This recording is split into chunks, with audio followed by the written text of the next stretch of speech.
You might not think that a few simple words can make you crave McDonald's breakfast sandwiches. But if you listen closely to the sound of me saying McGriddles, McMuffin, you might be wrong.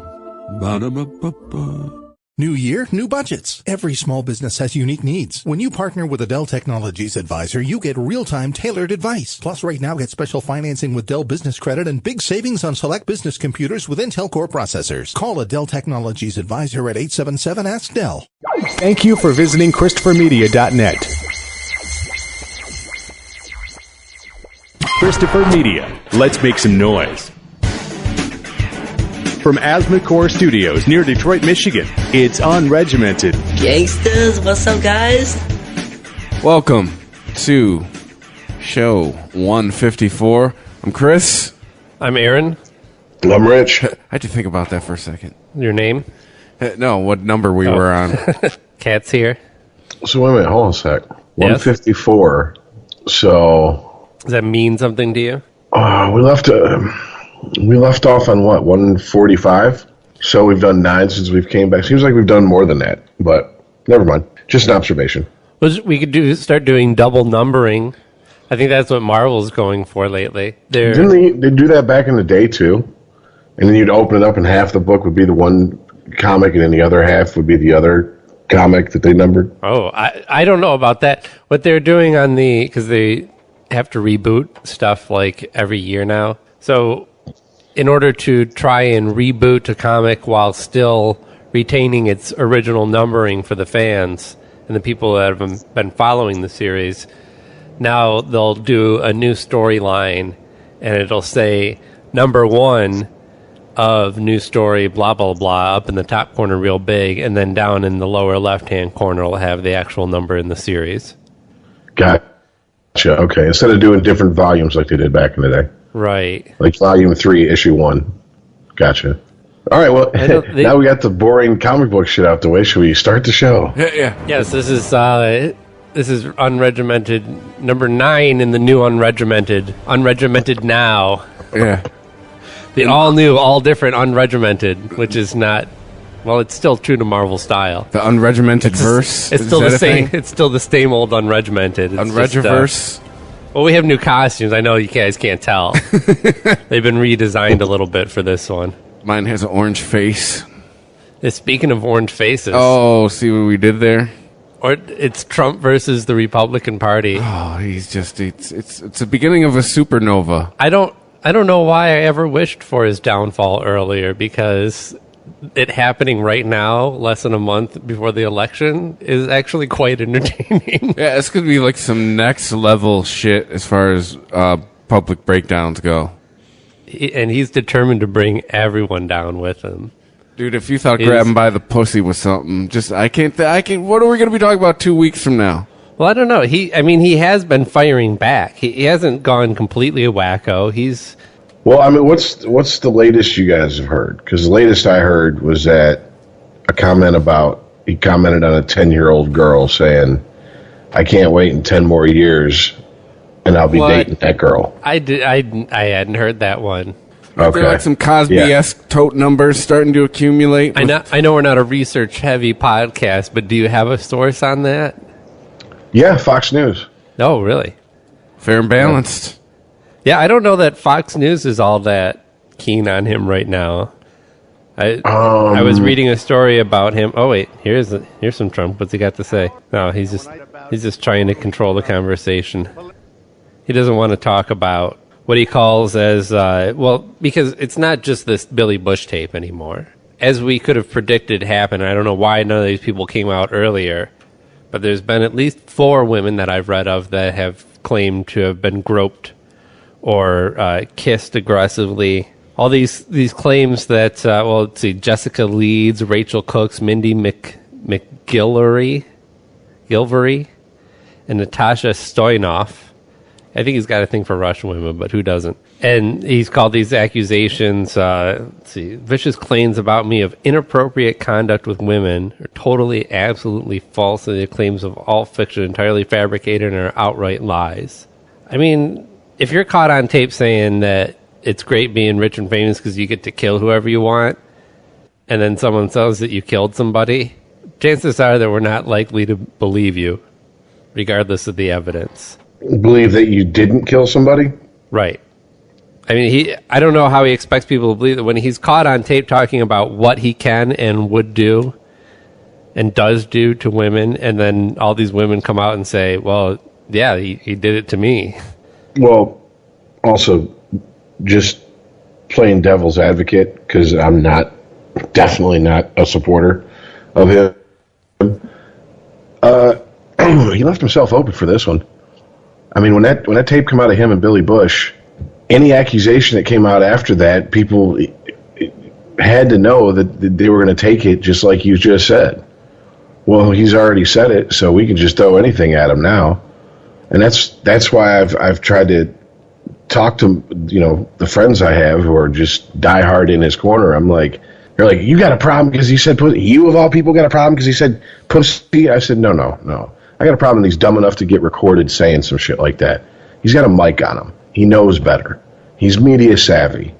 This is not a lottery winner who's never been around news reporters. The minute they put a lavalier mic on you, you act like that thing's hot. It's just like if I hand you a handgun. You act like it's loaded until you confirm it's not. Well, yeah, being on TV as much as he has been for decades now, he should know that even when they're not actually quote-unquote live, that they're recording. How much footage have we seen of, during a commercial break, somebody's talking some shit, or they think that the show's over and the mic's turned off. Doesn't matter, what you think. They're probably still recording you.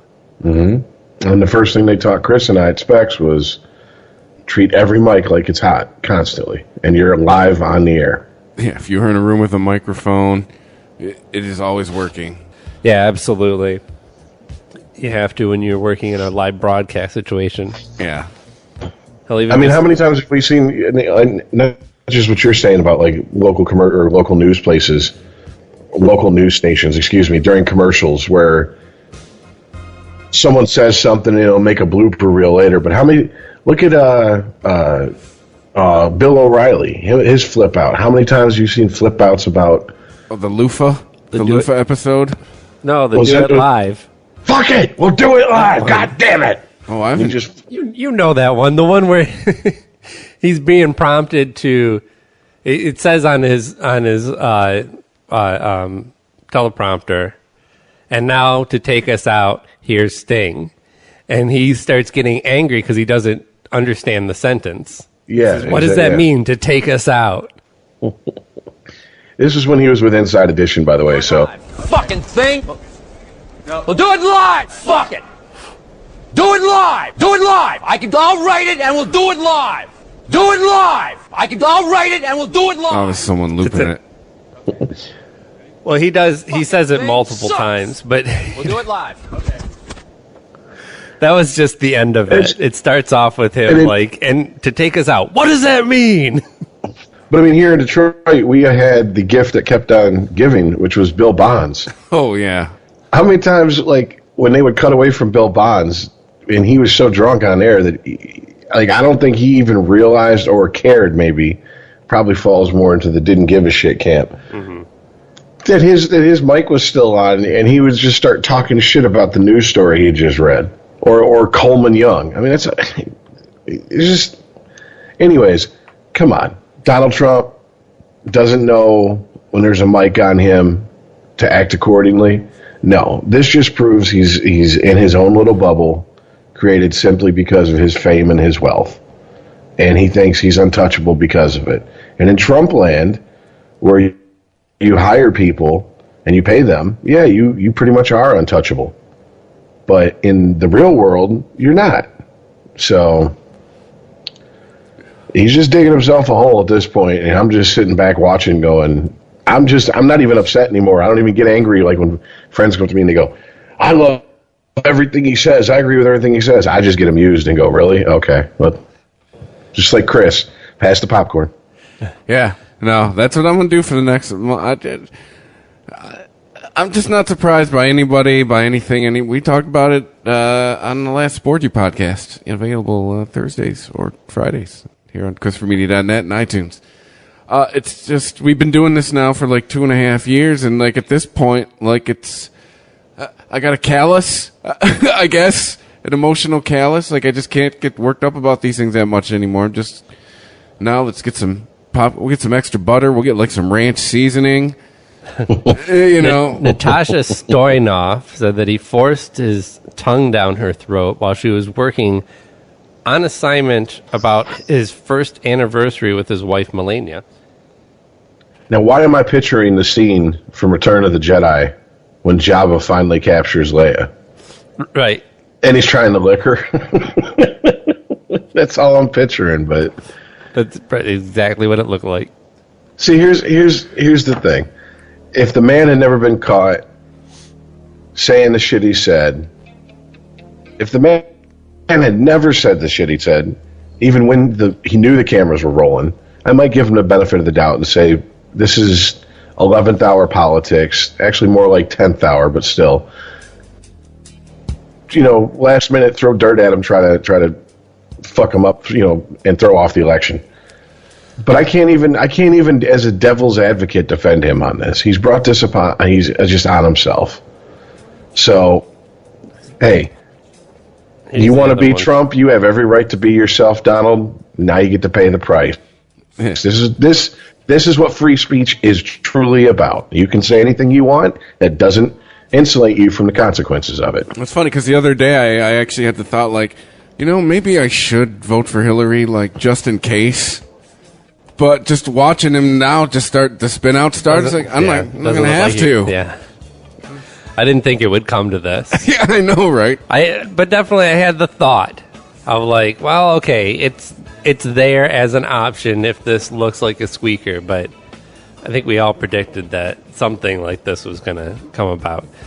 Jessica Leeds of New York told the paper Trump groped her. This is the New York Times that published this paper about these women.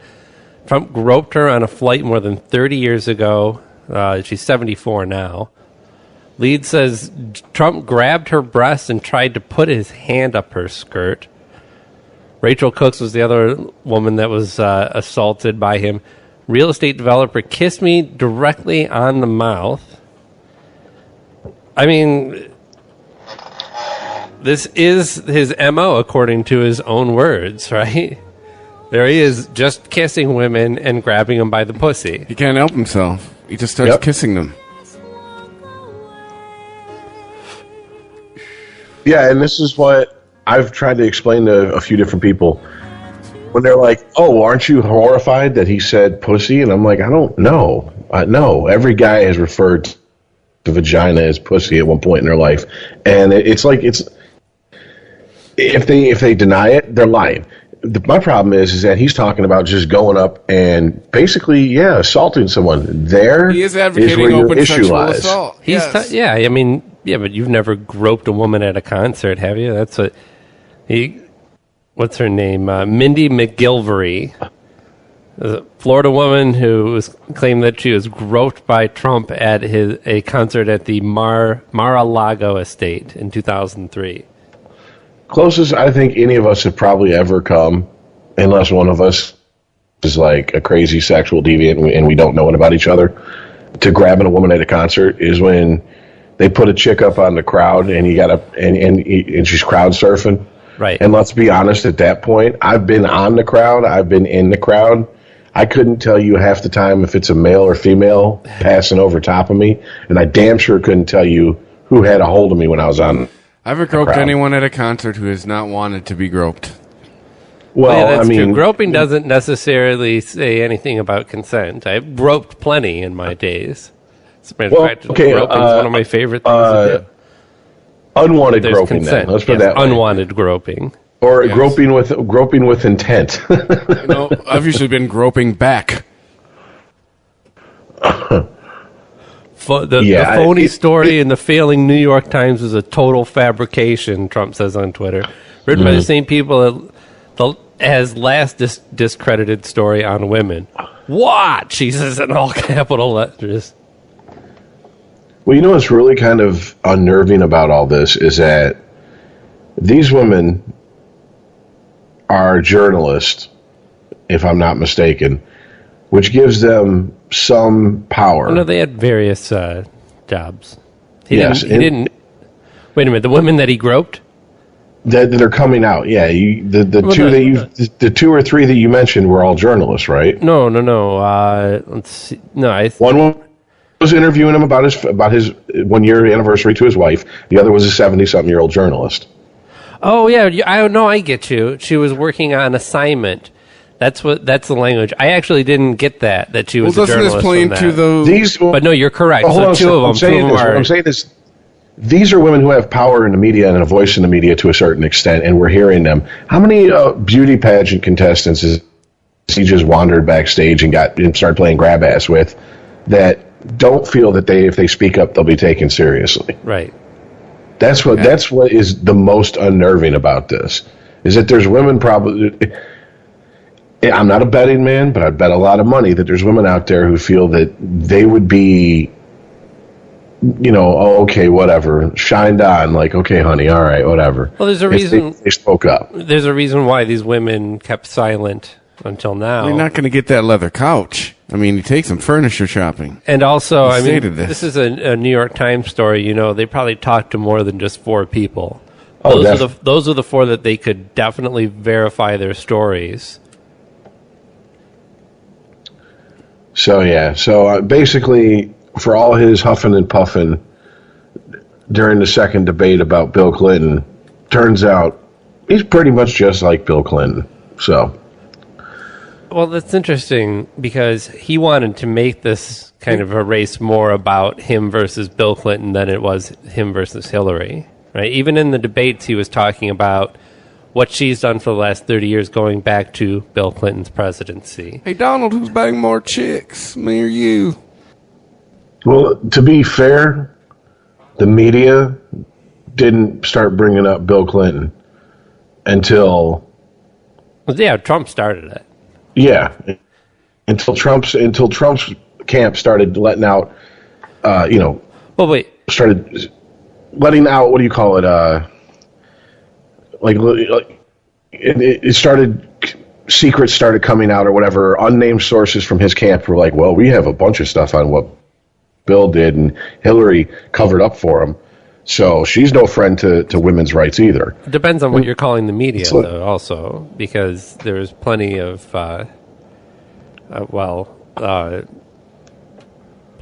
right-wing radio programs that have not shut up about Bill Clinton since.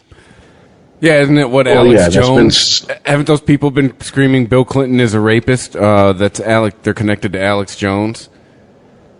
Yes, like he's offering people like $1,000 if they get recorded saying it, and he gives them like $5,000 if they do it while they're wearing an Alex Jones T-shirt or some shit. I don't know. I consider the source in a lot of stuff. Like if it's a pro-Republican article and it's from like Fox News or Breitbart, nope, it's garbage. It's the same thing for me if it's a pro-left article and it's from like NPR or CNBC. I'm like, like who's the audience here? So Trump's response is, of course, to threaten to file a lawsuit. He's going to sue for slander. He's going to sue the New York Times. He had a long-winded speech about defending himself, saying that these are all lies and baseless accusations. And pretty much at the same time, Michelle Obama is talking about how. The quote from her speech was, "Enough is enough." And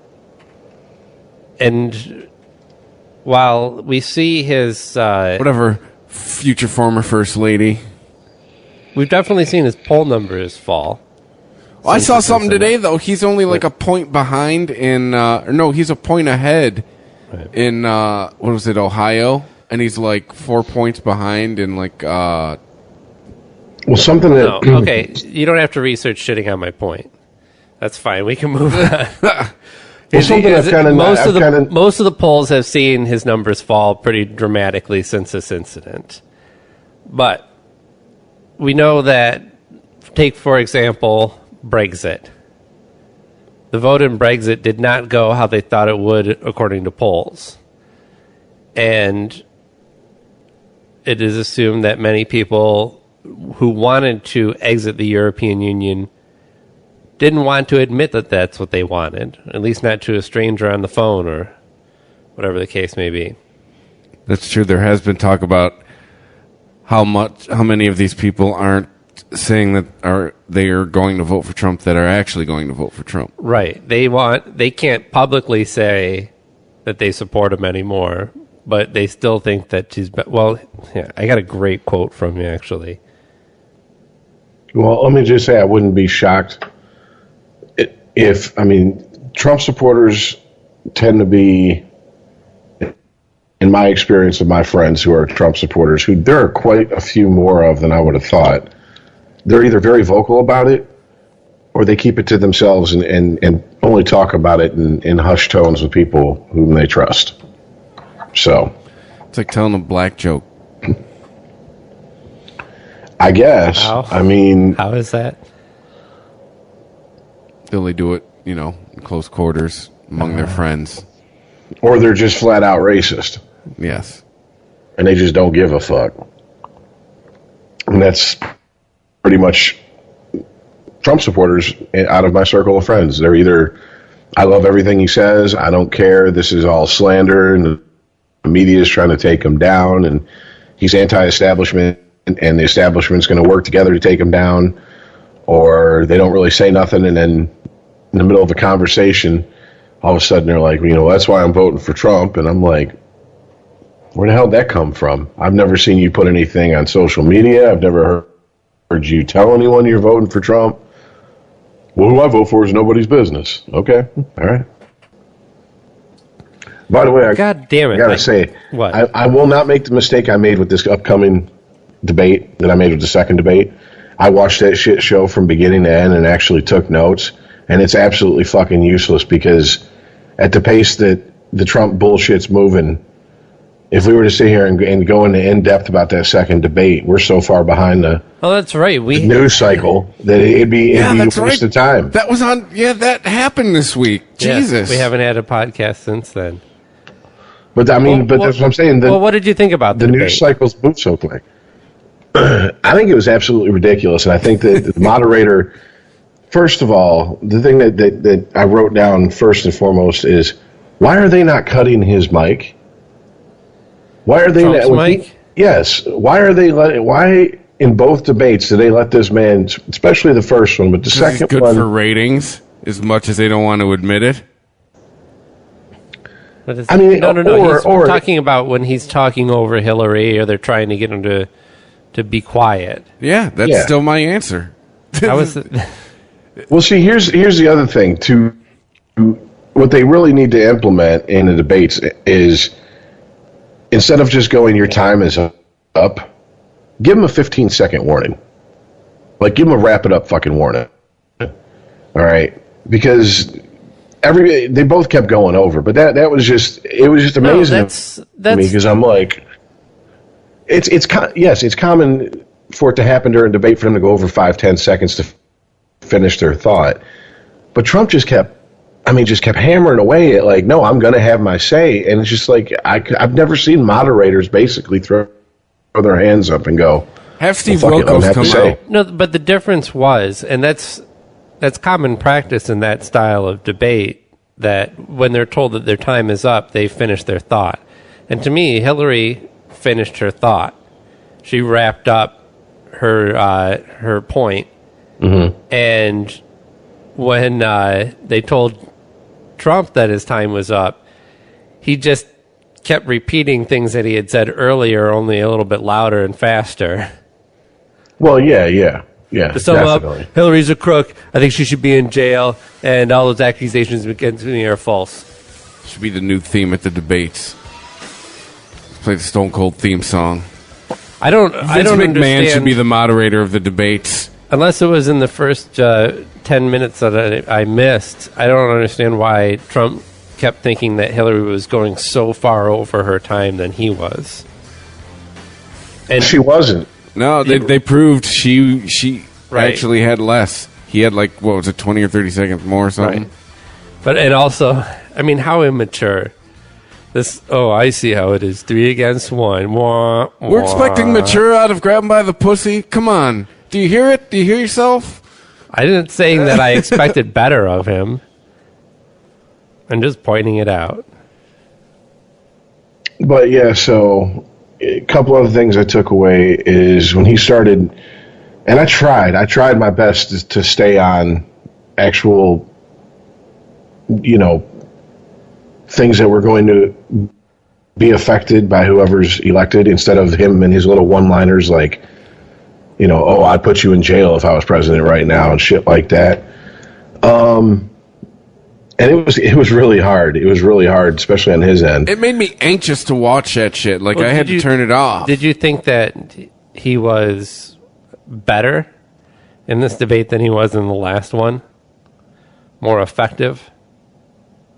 If you like a blowhard bully, then that debate basically solidified your love for Trump. Yeah. And me, I saw a bully, pacing around on stage. He was a more effective, not getting his way. Right. And throwing basically a temper tantrum in front of the entire nation. Humping a chair. He was a more effective version of himself. Yeah. He wasn't more... If you were on the fence, you weren't going to be convinced by that performance. But if you were, already a disciple, then you would be praising him. Yeah. But when he tried to hammer away at her on taxes, he says, I'm going to lower your taxes. She's going to raise your taxes. That's just it. That's just all there is to it. Well, my first thing was, okay, but from everything that I've read and heard about his tax plan and his economic plan, it's to lower income tax on the people that make over $250,000, and to lower capital gains tax and basically raise taxes on goods and services, which, okay, isn't that kind of playing a game here? I mean, you're saying you're lowering taxes, not really. Basically, you're just shifting where the taxes come from. So, okay, so you get a little bit, you don't take as much of a tax hit on April 15th if you make, let's say, $750,000 a year, but throughout the year, you're getting higher taxes on everything you buy and all the services you need. So wait, you're telling me that there was talk about policy in this debate? For as much as I do, as much as I tried, you watched it for the policy to find it. I seriously. I'm kidding, but Rich read Playboy for the articles. He was that guy. But no, I mean, it's like, with Russia, are we now at war with Russia? Did I miss something? I mean, why is Russia playing such a big role in these debates about, and not like what's going on with Russia and other countries, but what's going on with everything happening here?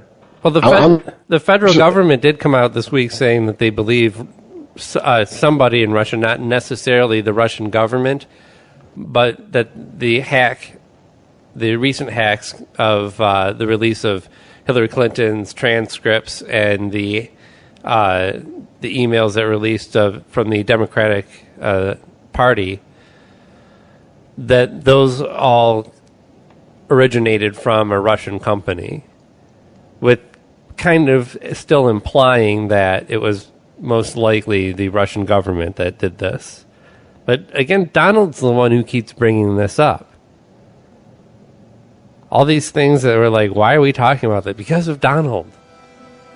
He's the one who's forcing these issues. Like, he has no one but himself to blame for his failures, and now he's going to determinedly take down the rest of the party with him, it seems like. But they're a bunch of fucking the fucking self-righteous pussies from Mount Pius. Like, I think they deserve to be taken down. Bunch of fucking hypocrites. I certainly didn't see it like a better candidate amongst them either. Not saying that I think that they made the right choice in Trump, but... And I saw a tweet on Sunday which is, it's definitely comes from the far left, but I totally agreed with it, and it was calling out all of these Republicans, pretty much saying, like, Donald Trump has talked shit about Hispanics, blacks, Muslims, but your line is white women? Get the fuck out of here, is pretty much what the tweet said. Yeah. Like, you can shut up with all of this, holier than thou, I have a mother, I have a... Hey, Samantha B made a good point on Monday. 100% of us have a woman relative. Shut the fuck up. Like, right. Well, I think the one thing that he went after her about, as far as her past service, that is a legit point, and it's the only thing I could find, to be honest with you, is about all the promises she made to upstate New York when she was running for senator in New York. And I can tell you from experience from living up there, outside of pockets of affluence, it's a fucking wasteland up there. Jobs have dried up. I mean, people are taking any job they can get. Corporations have just packed up and moved and left. I mean, there's so much Section 8 housing in upstate and central New York that people don't realize. For as much money as in New York City, it's that poor upstate. I mean, I've been to parts of the South where it's people living, and you would think it's something out of a Steinbeck novel, and it's comparable to parts of upstate New York that I used to live right next to, and at one point lived in myself. Just take away the Southern accents. So, I mean, she's ineffective as a politician about all her promises. If that's his best blow against her and her service, well, that's most politicians. Isn't ineffectual politicians why you have people who say, fuck the left and right, let's vote for Libertarian Party, let's vote for the Green Party. Right. It's not. Let's try something different. It should be. It seems like the Republicans, there was a story that I was reading on the New York Times about the split that Donald Trump is causing in the Republican Party. And the fear is not so much that somebody's going to decide not to vote for Trump and instead vote for Hillary. It's that they will decide not to vote for Trump and instead stay home. Because there are House and Senate elections that are coming up as well. Mm-hmm. And if the conservatives don't show up, then you could be looking at the Republicans losing their control of both the House and Senate, possibly. So not only having Hillary winning in what looks like it could be a landslide decision, but a complete turnover of both houses. That's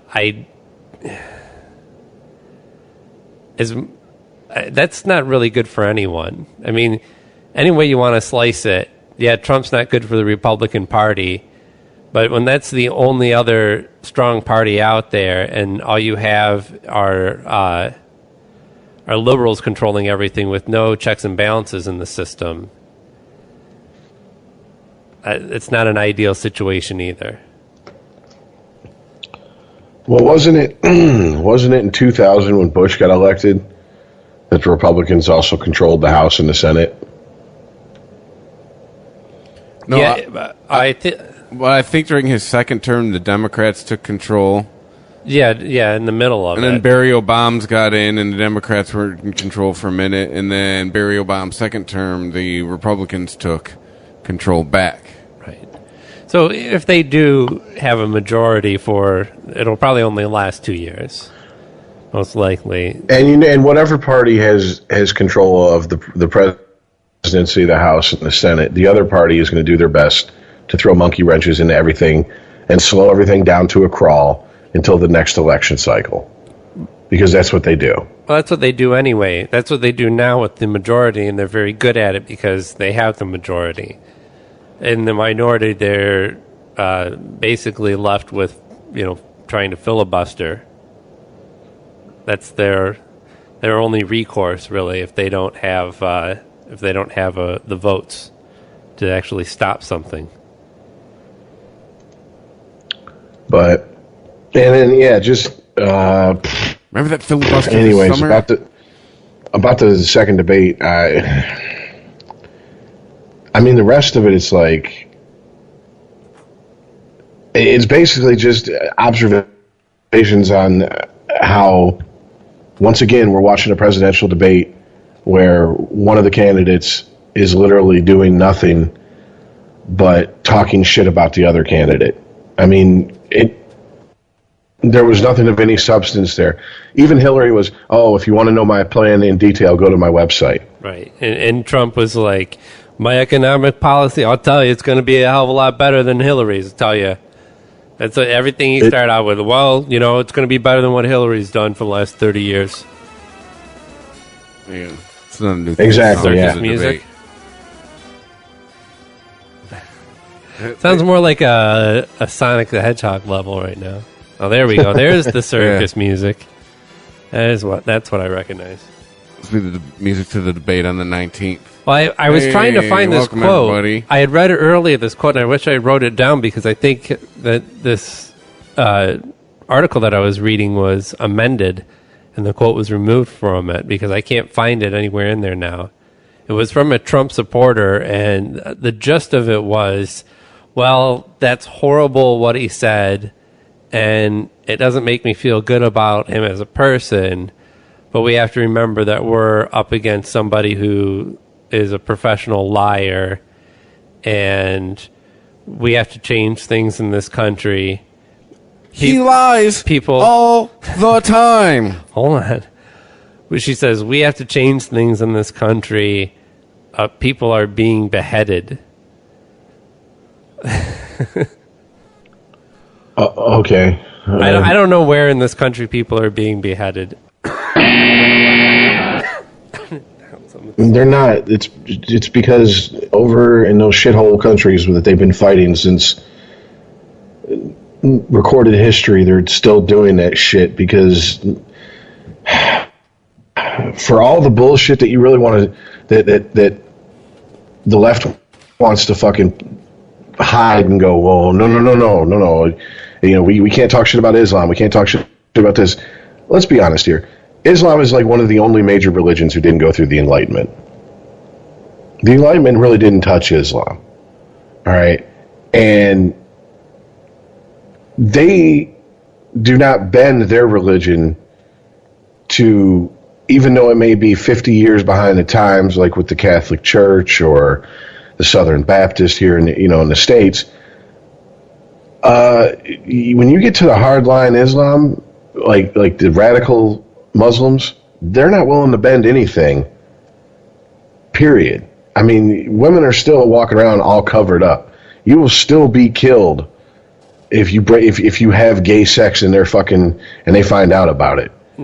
But what this really means is that this person is voting out of fear, that the most important issue to her is security. And it's a false fear. I'm sorry. How much? Really? What is the odds of Red Dawn happening nowadays, where all of a sudden, just on the east and west coast, we're just besieged by Muslims who just start beheading the infidels, and they want to meet in the middle of America eventually? Yeah, I mean, it's not going to happen. There's enough rednecks to take them fuckers out before they even get past fucking the Rust Belt. If you really wanted, if that's what you really wanted from your national leader, is somebody who is going to try and keep you more safe, have less chance of you dying randomly, then you should support somebody who is in favor of self-driving cars or fatty foods, I mean, I'm not saying I would support this type of person, this type of candidate. Yes, a terrorist act is way closer to an act of God to me than it is, about securing a border. Of course we want to have a military so that another nation can't just walk in here and take over. We don't necessarily have a military when people die because of a hurricane, unless it's a situation where, Bush just doesn't care about black people and doesn't send any help, then people are going to die, and that's unfortunate, but this is like an act of God. Same way, like, you're going to have crazy people that are going to try and kill people. And, certainly a government shouldn't be in favor of something like that, but there's not really anything that they can do to prevent that. You have better odds of being shot by someone in your family who's a completely responsible and legal gun owner than you do by dying by an act of terrorism. What if 4 of these Skittles could kill you, Aaron? Yeah, I mean, I don't know. I lost my thought. And just real quick, the whole Skittle thing, what I found funny is, and this is just the way my mind works, he said if out of a bag of Skittles, if 4 could kill you, would you still eat them? 60% of marriages, and that's just first marriages, end in divorce. I bet you that asshole's married. There you go. He, as far as cost risk analysis, he's not exactly a fucking A+ student on that one. But something I did know, hear from independent sources, people that were talking on the internet, people, bloggers and stuff, is, and I'm not sure how to feel about this, so I'm just going to throw this out there. It seems like the Democratic Party is pretty much abandoning the middle-aged, non-college educated, working-class white folks. Oh, yeah, for sure. That they've pretty much given up even bringing, because almost every single special interest group, I don't want to say special interest group, but group of people that are in our social consciousness at the moment was brought up by Hillary, except for middle class, non-college educated white people. Which that was her husband's bread and butter 20 years ago. When she brought up Obamacare, she said, well, one of the great successes of Obamacare is that women pay the same amount for Obamacare as men do. Okay, yeah, that's good. Okay, whatever. But why do men still pay more for car insurance, for life insurance, for other types of insurance? That wasn't even, don't act like we've settled the score and it's an even playing field across the board for everybody. It's not. And I'm not hearing anything about jobs, manufacturing jobs from the left. I'm not hearing anything about it. And the union used to be the biggest supporters of the left. Now, yeah, a lot of unions sold out their members so the people at the top could live fat off and high off the hog. But we're not gonna rebuild this country through service industry jobs alone. And we need to have manufacturing jobs, and we need to have them here. Trump gives it lip service, but I haven't heard anything from him that actually sounds like a concrete plan anyways. It sounds like he's just firing off the hip with talking points that people tell him, hey, you say these buzzwords and it'll strike a chord with this group of people. Not for the sake of just being argumentative, but do we need manufacturing jobs? We just need a healthy economy, and we need the government to get out of the way from businesses staying here and thriving. And I don't necessarily say that we don't need manufacturing, but I don't think that that's what needs to carry it's not the backbone of our economy anymore. Okay, but why is the backbone of burgeoning countries their economy? I mean, the best times we had, as far as that's where ours went, right? Exactly. I'm just saying, I don't believe that we need to have strong manufacturing in this country to have a healthy economy. We need something for unskilled people to do. And it's not even necessarily unskilled. It's just a matter of non-college educated. You could be an electrician, and if you can't find work, well, what good is it for all your expertise? And if you think any idiot can be an electrician, you know what? Go out and try the job. Yeah, but if you're an electrician and you can't find work, then you probably suck. Or you live in an area that it's absolutely fucking depressed. And the only type of shit you can find is the type of shit I used to do. Oh, you're relamping the Chrysler Tech Center. I'm literally taking fucking fluorescent lights out and putting new ones in. I knew a lot of electricians that did that shit between when stuff like they did jobs like that when the building of new, excuse me, hold on, getting ahead of myself. When new buildings weren't being put up and they weren't needed for that, they fell back on jobs like that. Those are jobs that absolutely waste the education they have and the expertise they have in their field. And yeah, okay, well, you can say, well, we'll let them move to where the jobs are. All right, so literally we're going to go back to the Dust Bowl era, and there's just going to be groups of wandering people moving around looking for work. No, I don't think you have to move to where the jobs are, but you do have to adapt to what the job's needs are. And if we're not talking about somebody who is college educated anyway, I mean, so you maybe suffer at a lower wage at a job you don't like for a few years while you take night school classes or retrain for something else.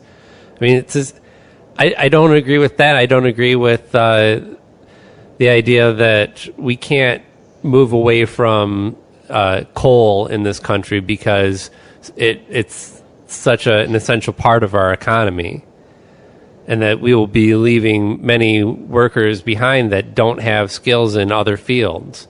Well, that's just the way shit is. You can't hold the whole nation back based on a minority of population that might be out of work because they can't or won't retrain themselves to do something else. An entire town in West Virginia where that whole town's existence and economy thrives on... Yes, you do. So there's opportunities to find other ways to make your living, move the whole town is there because of it. Like situations like that, you're just telling them tough shit. Time moves on. Well, yes. Okay. And I find it funny that if that is really the harsh reality of what we have to do, that when it comes to money, all of a sudden we're willing to nut up and tell people, hey, guess what? Life isn't fair. Suck it up. Don't know what to tell you.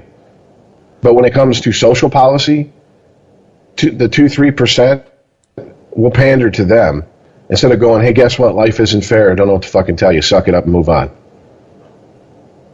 I mean, so once again, it's all based on money. If it's costing us money, then all of a sudden we're going to whip out the tough love card.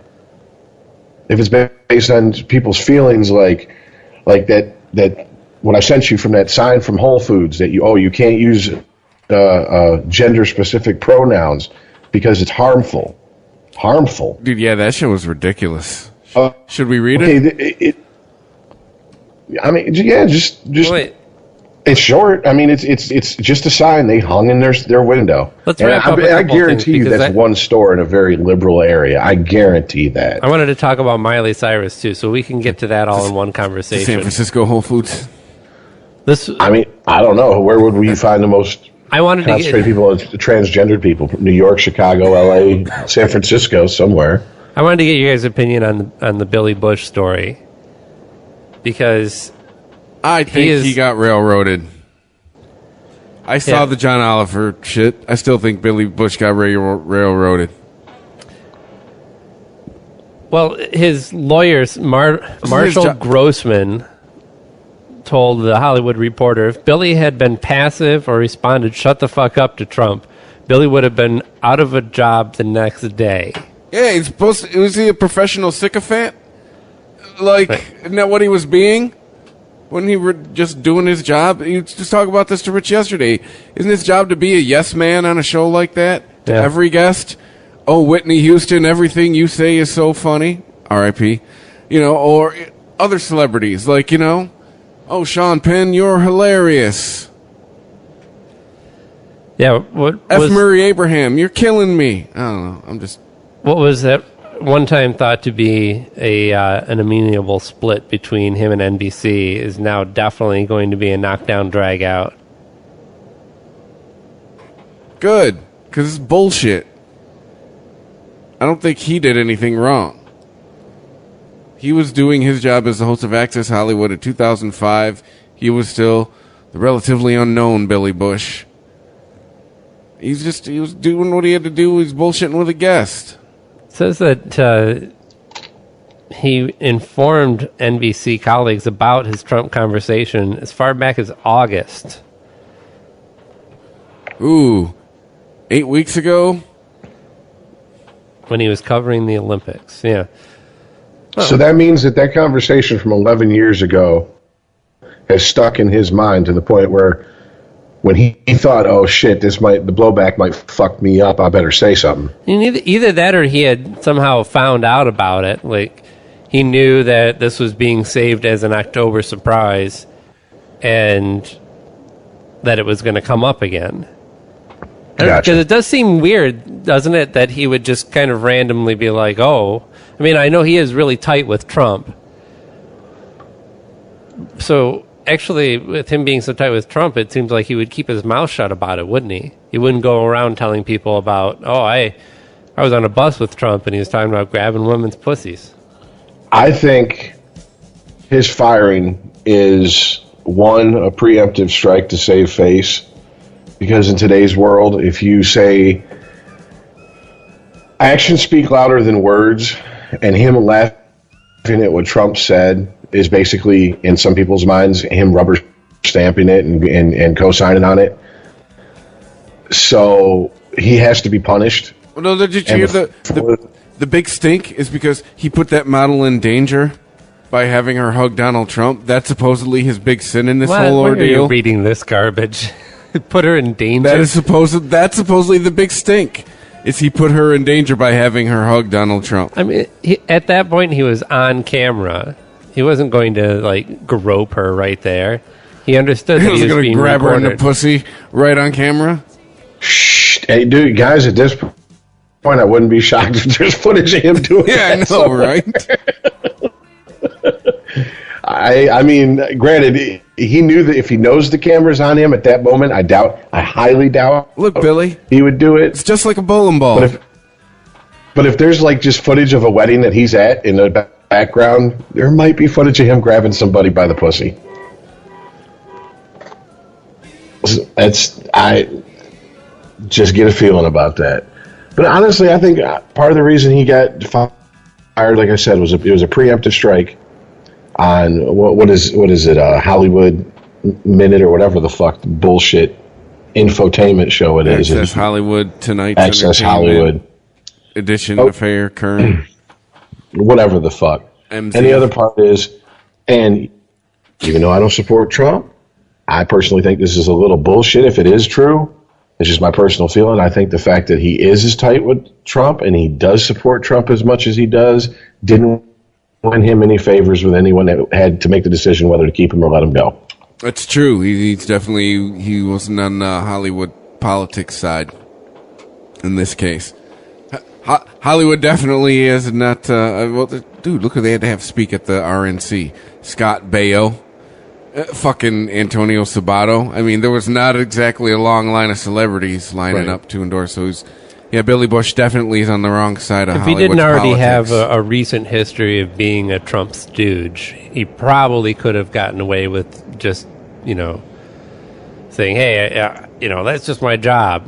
I'm just supposed to, make everyone feel comfortable, not control what they say or try and challenge somebody when they're coming on the show. Yeah, his outgoing message probably isn't doing him any favors. And then he can't come to the phone because he's out helping Trump make America great again. Yeah.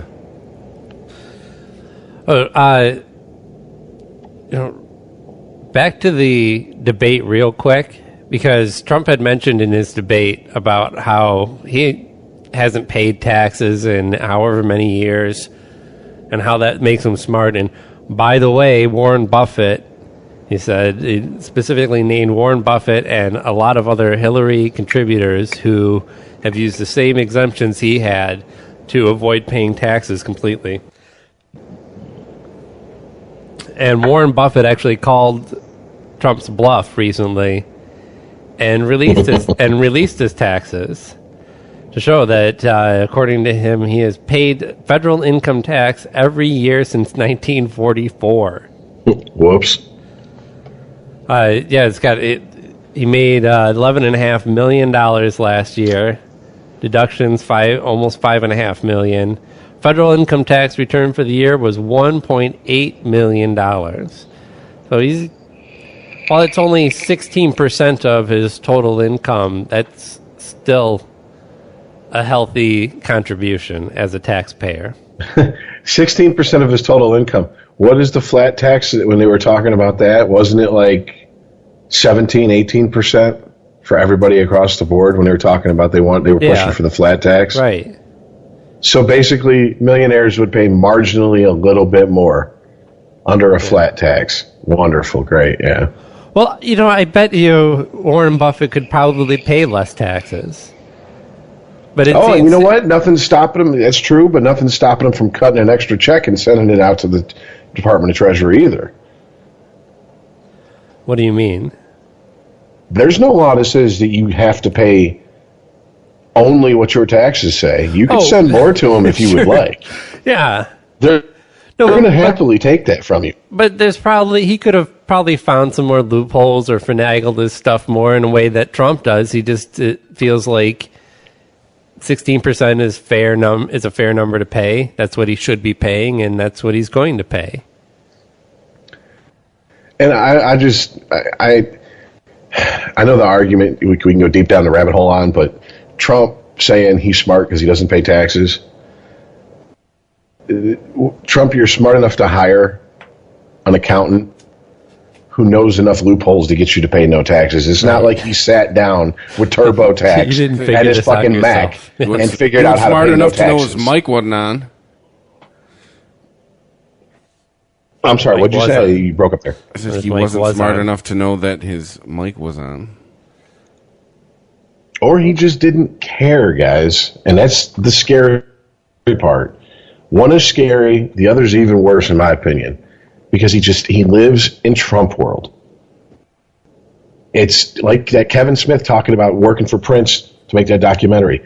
He goes, Prince has lived in Prince world so long, it could be 3:30 in the morning in January in Minnesota, and Prince will go, I need a camel. You've reached Billy Bush's office. He's busy making America great again. Please leave a message. Is that... It sounds like him, kind of, doesn't it? Doesn't it sound like him doing okay, we just hang out with Donald Trump. Remember John Miller? It sounds like him doing his quote-unquote gay assistant. How would my gay assistant sound? Yeah, if I had a gay assistant, that's what... Trump was his own publicist. Yeah. John Miller? Right. Billy is friends with Trump, so maybe he's taking a page out of the Trump playbook. Well, I know how to save money on a publicist. I'm my best publicist. I'm the best publicist ever. You just get a phone book and you pick out 2 names, all right? And that's who you say you are. They don't know you're on the phone. You had mentioned Whole Foods earlier because you had posted a picture of a sign. I ate at Whole Foods today. Why had their food? I didn't eat there. That's not why, though. Yes. Right? No. Rich sent us a sign from a Whole Foods. And I saw the sign, and it opened up my mind. Did it, though? I saw the sign. Or did it raise your blood pressure? Because that's what it did with mine. No, it didn't. I was merely quoting Ace of Base. Yeah, basically this is what it says. It says Whole Foods ask you. By the way, now that I'm looking at it, isn't Whole Foods the Whole Foods I'm thinking of? Aren't they 2 words? Yeah, but this could be under the guise of fancy signage. Okay. All right, Whole Foods asks that you don't use gendered language when talking to customers and servers, and they give examples like, thanks, brother, hello, ladies, hello, sir. Hulk Hogan can't go to Whole Foods. He's out. What now? Hulk Hogan can't go to Whole Foods. He can't shop there. Thanks, brother. No Hulkster at the Whole Foods. Drink your prayers, get 8 hours of drugs, and sleep with milk. So you can't say, thanks, brother. You can't say, hello, ladies. So Val Venus. That's how I imagine it being said, too, is, hello, ladies. Tim Meadows can't go. Or, hello, sir. Hello, sir. Okay, you can't be respectful at Whole Foods. And it says there are examples of gendered language and is harmful to trans and non-binary folk. Use non-gendered language instead. Them, they, people, person, or folks. Okay. Well, it's harmful to 0.03% of the population. But what can you do? What can you really do? Can you blame Whole Foods for this when all they're trying to do is prevent themselves from some wacko trying to protest them or have some lawsuit of discrimination? What? Because I said they're just safeguarding themselves against the insane world out there. Yeah, I mean, I guess it's what's more ludicrous, the sign or the fact that they had to make the sign? Yeah, I think, the reasons they had to make that sign are ridiculous. By the way, the sign is a black sign with with teal and would you call that magenta? Very, very Wham, like 1980s like colors. It's fabulous. So, well, they want Miley Cyrus to shop there, I think. She identifies as pansexual. Real quick before you move on. We're not moving on. This is the same conversation. I just want to say about. Well, no, but Chris, you said what 0.3? Because I did that. I started researching it, and the highest number I could come up with is if you combine the LGBTQ, XYZ, ABC, sometimes Y community, and it would still be under 3% of the U.S. population. By their own admission. No, 0.3. Okay, so I'm willing to say that you have some people that are deep in the closet and they'll never admit it. So let's bump it up to 5%. 5%. No, that's still way too high. So we have to change the nature of our very language. We're under a percentage. Yeah, I had a point in front of mine there, sir. No. What I'm saying is if you combined the LGBTQ community all together, you think? That would be around 3% according to them. And then I said add another 2% for the people that are deep in the closet or don't want to admit that they're whatever. So let's bump it up to 5%. I'm going as high as we could possibly go. He is padding the numbers. That means if that is as high as a number it is, that we are literally changing our language and the way we talk to people and the way we greet people for 5% of 317 million people's comfort. That is fucking ridiculous. That is stupid. Let's be honest. If you see someone who looks like me dressed up as a woman, you think either Halloween came early, he doesn't own a mirror, or he's transgendered. He's just not very good at it. You know how to address me. Okay. I'd say, "What's up?" You would play, You would either Straight be non-committal or you'd play the pronoun game. Yo. Hey, how's it going? All right. I've had customers come in where I've worked over the years, and it was like, it's time for androgyny. Hey, it's Pat. I couldn't tell what the fuck. You approach him from behind, and you're like, "Hey, can I help you? My very favorite customer, my friend. Yes, my friend. But buddy, buddy. You know, that buddy, might have a male connotation. That's kind of Oh, that's true. That's hate speech. No. Can't say buddy. What if you go buddy? You know, you go up at the end like a question. That's worse. You're either being an asshole or you're being Pauly Shore. Either way, it's worse. Either way, you can't wheeze the juice.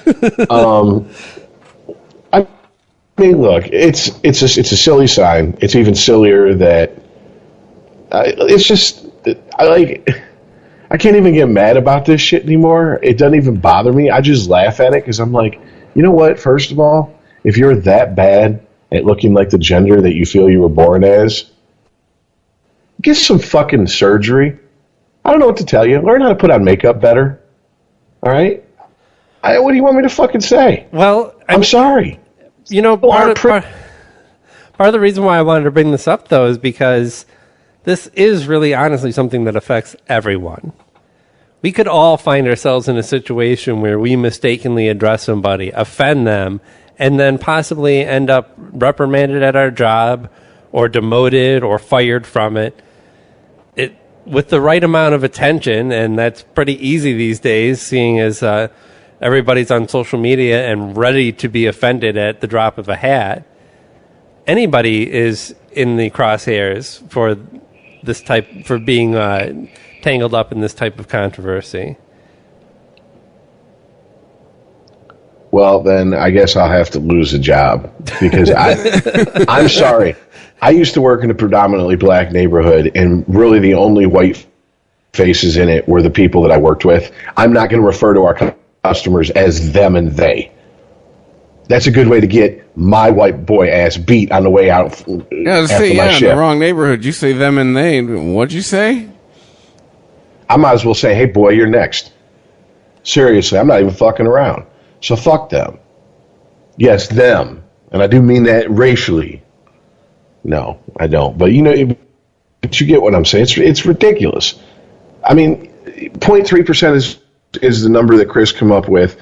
My very inflated numbers, and I admit that, 5%. Well, so I have a 95% chance of not offending someone. Or how about this? Let's say if it is 5%, just for shits and giggles. Let's say 2.5%. Half those people would understand if you said, "How you doing today, sir?" And then they looked up and realized, "Oh, I'm sorry," and you apologize. And you know what they do? They'd fucking understand. Why? Because I have to believe. It's got to be 50-50 that in a one-on-one situation with another human being, at least 50% of the population is not that fucking pussified and angry that they're trying to destroy your life because you accidentally used the wrong pronoun with them. I have to believe that. 1.4 million adults identify as transgender in America. Study from NPR. The population of Detroit when we started Specs. That's a drop in the bucket to the rest of this country. I can understand the confusion when it comes to transgendered people, but then I kind of Miley would like to be lumped into this category. I think she identifies as pansexual. Does that just mean she wants to fuck everything? It means that she's a millennial who thinks that she has to make up a term for something that already existed so that she could own it in her own way. Pansexual, The difference between pansexual and just being bisexual is that you do not, you don't see gender, basically. It says, I don't feel straight, I don't feel gay. There's a big difference in the dark. One goes in, one does not. My whole life I didn't understand my own gender, my own sexuality. I always hated the word bisexual because that's even putting me in a box. And pansexual doesn't. You're just going from one box to another. I don't ever think about someone being a boy or someone being a girl. My eyes start opening in the 5th or 6th grade. My first relationship in my life was with a chick. Yeah, that's right. You're bisexual. So what? Yeah. I mean, well, I just don't understand I don't understand the concept of thinking about somebody as male or female. Okay. Oh God! I bet. Do you have a cock? I bet you if you ask her this question, she will answer this way. In fact, if we really want to bore our listeners, we could dig up a fucking interview where she would say this. If you ask her, "Are gay people born that way?" she would say yes, and it would be an emphatic yes. But yet, if you ask her, "Is gender a social construct?" she would say yes. Really? Right. I don't know. Yeah. How do you reconcile those two beliefs? I don't know. This is the far left. She just run away. Being as crazy as the far right. The far right who want religious laws, and their religion of their choosing to rule us. These are people on the far left. These asinine, feeling based, not based in reality, just wherever the wind blows is where they're willing to go. Yeah. And wherever the herd goes, they're willing to follow. Well, most of the herd's over there, and then there's some of the herd over here. Well, let's go over here. Now we're going to turn on those people, which is the left eating itself, which it constantly does. Look at the Bernie Sanders-Hillary thing. It's they're secular extremists. Exactly. They're flipped. They both took a picture of a shit sandwich, and they're photo negatives. If you flip the negative over, one side's the far left, one side's the far right, and it's both of a shit sandwich. Fuck these people. They're fucking jokes. And the problem is we're not gonna not talk about it because obviously it's in the news and we're a topical podcast. But I can guarantee you, at least with me, if you two choose to give these people weight, that's on you. These people get no fucking play in my fucking on how serious I take them. They're a fucking joke. You're a bunch of teenagers trying to fit in. And for whatever reason, we as a society have decided that now teenagers who don't know shit about shit, and it's just going to keep getting younger until we put a stop to this shit and tell kids, guess what? Shut the fuck up. You're a kid for a reason. You don't know shit about shit. You haven't been around long enough. They're just going to keep inventing shit like this because that's what kids do. They rebel. And I guarantee you, the other day was World Coming Out Day. And I have friends, I have friends' kids that came out as pansexual and Fruit Loop sexual, and I like to pee on balloons and have a goat lick it off, and all this bullshit that they come up with, right? And I guarantee you, in 10 years, if Facebook's still around and that pops up as a memory in their news feed, if they do share it, they're going to have a good laugh about it. Right. But more than likely, they're going to be embarrassed and just click past that shit. Or it'll be like a throwback Thursday topic. Like, remember when we were all pansexual? Yeah, exactly. Remember when we were all grunge for a minute? Even if we really weren't, we got labeled that way in the 90s. That was a fun 6 months until fucking pop music took back over, wasn't it? It's just, it's silly. And what, okay, look, I think at least I feel this way. I don't care who you're attracted to. I don't care if you identify with... See, my problem is when I hear people say, I identify with. Like my buddy Corey. Or as. And him being a furry. He's like, I identify with I can never say that fucking word. Anthropomorphization? Yeah. Which one are you trying to say? Anthropomorphic? Yes, thank you. Like, he's like, ever since I was a little kid, I identified with those cartoons and movies and stuff like that. Okay, yep. But he Bugs doesn't Bunny say getting dressed up as a woman. Just Bugs Bunny walking around. Just Bugs Bunny walking around on 2 feet, I guess, is what he identified with. I don't know. I'm not in his head, but I understand that he understands that he is not an animal trapped in a human's body. There's a difference there, and that's what a lot of these younger people that they're hopping on the. Sorry, I've completed my Sith training. Definitely get off my lawn, or me and the Emperor are going to come after you. But these little fucking cliques and these little fucking bandwagons they jump on because this is the hot new thing. That's all it is. The problem is, for whatever reason, we've decided to take these kids' voices seriously on social media. Yes. And why can't we just do what we have always done since the beginning of history and go, shut the fuck up and move on with our adult lives? It makes no sense. That is what irritates me. This is our own doing. This is the tail end of the baby boomers and Generation X. Tail end of the baby boomers and Gen X parenting right here. That's what got us here. It's Whitney Houston's fault. Fucking children are our future. She didn't write that. Come on, you know that. Whoever wrote that, that's their fault. She sang it. She was the mouthpiece. Well, so Miley Cyrus I comes believe out the, and says the she's children of the future. It's like you might as well sing about, I believe the sun will come up tomorrow. Yeah, I know, right? It's I like, oh my... believe the world won't end in the next 10 days. So Miley Cyrus comes out and says she's pansexual. Great, wonderful. Yeah, not only she's pansexual, but she is coming out as like a spokesperson for what? For all pansexual people. I want to fuck everything? For not being picky. Yeah, spokesman for... My empowerment comes from feeling like I have a purpose now. See, the way I've heard it explained is that bisexual, usually there's a bias towards one gender or the other. And they usually... The most percentage of people who are bisexual will not be attracted to a transgendered person or a gender fluid person or a gender neutral person. Whereas pansexual is you're attracted to the personality and regardless of what they identify as. Right, but that's what bisexual people say. I think it's more they're trying to distance themselves from bisexual people because we've seen so many people come out and say, well, I'm not attracted to gender, I'm just attracted to people, and then they get married to a man or a woman.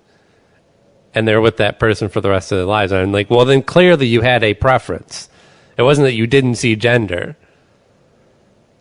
Well, I mean, look at someone like Freddie Mercury. Freddie Mercury was married, but Freddie Mercury also carried on very long-term relationships with men.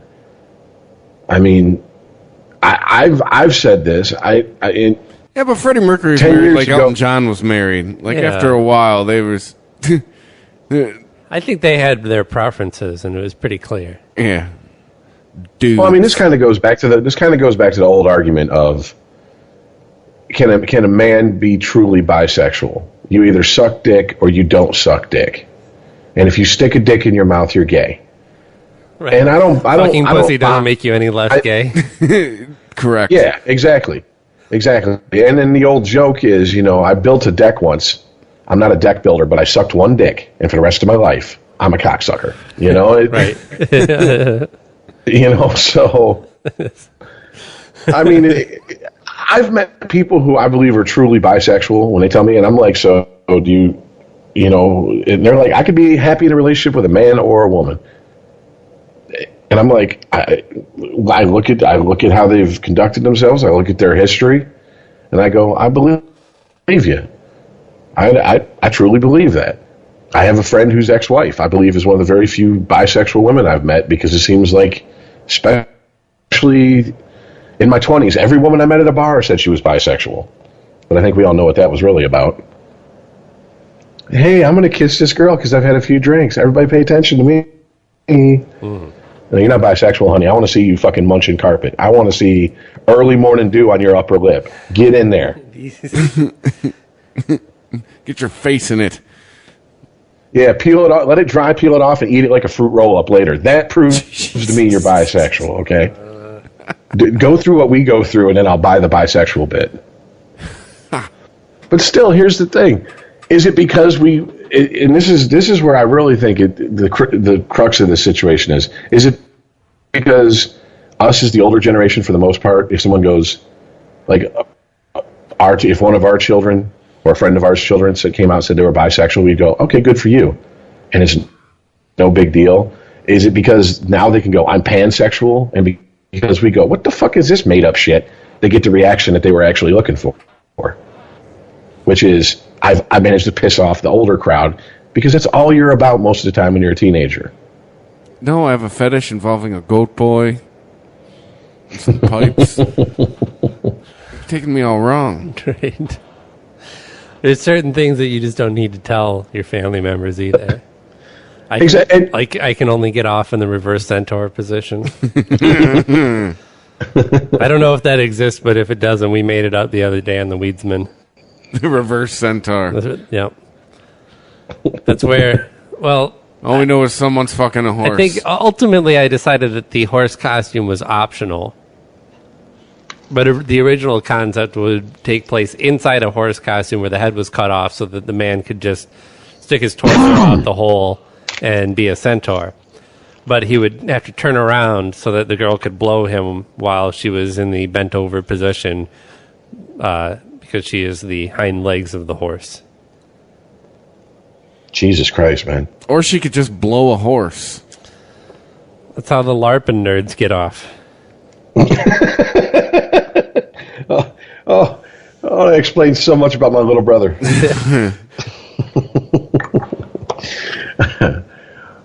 But I mean, honestly, guys, what's your take on that? The whole, because if someone comes out as gay or bisexual, for most people these days, it's like, okay, whatever.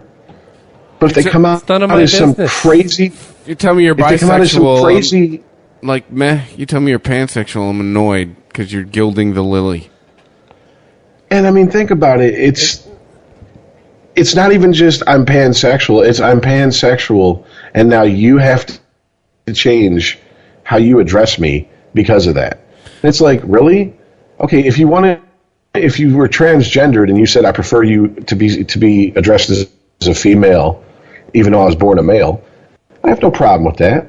I refer to you how you ask me to, and it's just like going back to this sign.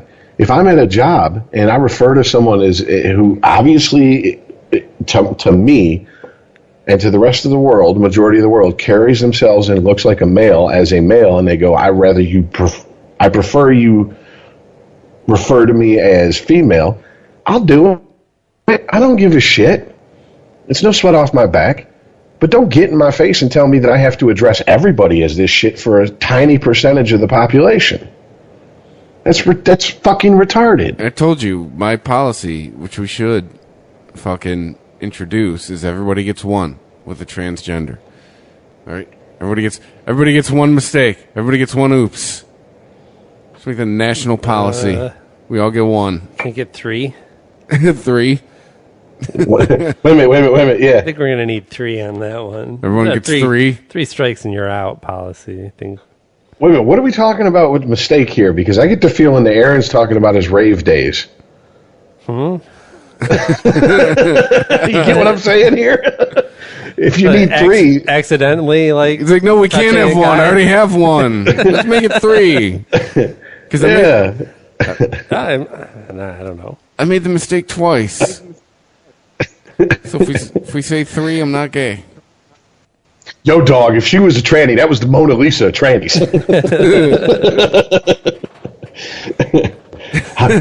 So, how do you know she was a woman? Oh, because the only thing bigger than her Adam's apple was her dick, so you have no proof. Did you ask her how she identifies? I'm sorry. Exactly. They identify. How Zer identifies. Zer. Isn't Zer like a god in like Scientology or something? I can't even keep up. Eventually, we're going to start making so much, or Twitter's going to start making so much shit up when it comes to gender and all this crap that they're just going to have to start stealing from science fiction. Like it's just going to happen. I mean, I will seriously contact my buddy who showed me the screen capture of someone arguing on Twitter that mayonnaise is a gender, because that's we gotta, even if we just read on it, we gotta be able to get 10 minutes out of that on one of these fucking podcasts. Mayonnaise is a gender. It's a gender. Yep. Oh my god, I got to mayonnaise as a gen, and Google fills in the rest for me.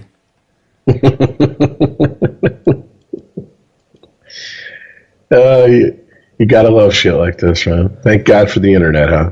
How mayonnaise became a gender, from an article from July 7th this year. I don't. Oh, it said what started as an internet tactic to squash trolls is evolving into a new non-binary way to express one's identity. When the Tumblr account Gender Fluid Support posted a list of 113 gender classifications.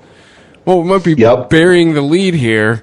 It attracted the ire of trolls who felt the need to deride it and spawned a notable meme in which mayonnaise is declared not a gender. The subsequent debates were furious in nature, but in its wake, Tumblr's gender-fluid community co-opted the idea and began using images of whatever they felt like to express their gender. And as Fusion reports, that trend is moving beyond Tumblr and spreading into the rest of the internet, solidifying itself as a way to express one's identity in non-conventional terms, and make the argument that gender binaries are irrelevant in 2016. Like this. And, wow, these are pretty gender-morphic. What are those? I don't even know. Looks like a Teletubby. Is that a kids show? I have the gender master list here if you would like to see. Oh my god. Or hear some of them. Like aerogender, a gender that is influenced by your surroundings. So I identify as female when I'm standing near a waterfall, but male when I'm standing near the highway. What? I'm making that up, but that's aerogender. Aerosmith van. Aerogender, yeah. No, aerogender it is. It's your gender that's influenced by your surroundings. No, I'm being a smartass. I'm just pulling out old Drew and Mike drop. It's influenced by the music you're listening to. I feel straight most of the time, but I feel gay when I listen to Aerosmith. Especially everything after they got off the coke. Dude looks like a lady. I kind of feel intergender now. Gender fluid. Ambonic. Did you see that one? Ambonic. Identifying as both man and woman, yet neither at the same time. How is that a thing? Adam's a gender which refuses to be categorized. As both and neither. So gender is a quantum state. It can be both and neither. Okay, so do you guys see where I'm saying that this is just this? Dude, we're in the A's. There's 115 of these. Possible trigger warning. Autogender. A gender that can only be understood in the context of being autistic.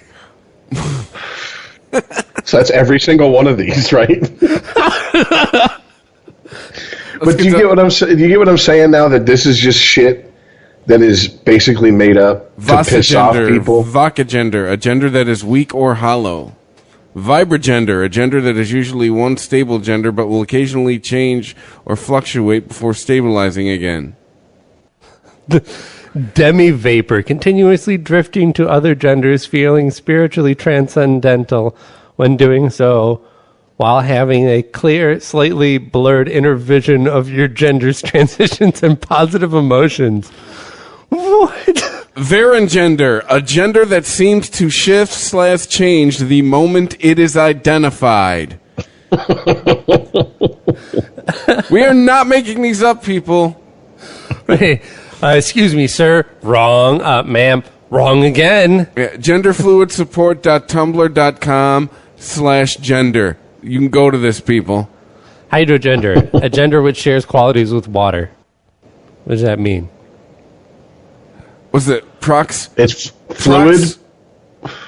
Proxvere, a masculine gender similar to a boy but on a separate plane and off to itself. I'm a man, but not one of you men. I'm my own man. I'm a proxvere. Surgender, having a gender that is 100% one gender but with more of another gender added on top of that. Check your math on that. Omnigender, the feeling of having more than one simultaneous or fluctuating gender. Simultaneous with multigendered and polygender. Vocagender, a gender that is weak and hollow. What? I mean, how can a gender be weak and hollow? Magigender, a gender that is mostly gender and the rest is something else. All these scream to me a vast misunderstanding of what gender means. Mirror gender, a gender that changes to fit the people around you. Okay, a gender that changes to fit the people around you. Didn't we just used to call them basically social butterflies back in the day? So how does that differ from imperigender, a fluid gender that can be controlled by the individual? Gyrogender, having multiple genders but understanding none of them. I guess that's me. I understand none of this. Glass gender, a gender that is very sensitive and fragile. Is that also like right on the nose gender? Hemigender, a gender that is half one gender and half something else. One or both halves may be identifiable genders. Does that mean that the other half or both may not be? We now know what Ken is. You can be doubly pansexual. Barbie's counterpart, Ken? Yeah. Gender blank, a gender that can only be described as a blank space. When gender is called into question, all that comes to mind is a blank space. Ken's got no dick. He's never had a dick. No. You think of Ken, you think blank space. Yes, but a dick doesn't denote gender. Barbie's got pussy lips. Apparently. Oh, good times. God, I love the internet. Do we, though? This year's really made me start questioning that. Maybe this internet experiment isn't working. Or it's failing miserably. I guess because I've started looking at it like this, until this shit affects me in a negative way, I'm just going to laugh at it. And I'm pretty sure going through my day-to-day life, outside of maybe having to work with someone who buys into this bullshit, but at that point, they're just going to be the butt of all my jokes.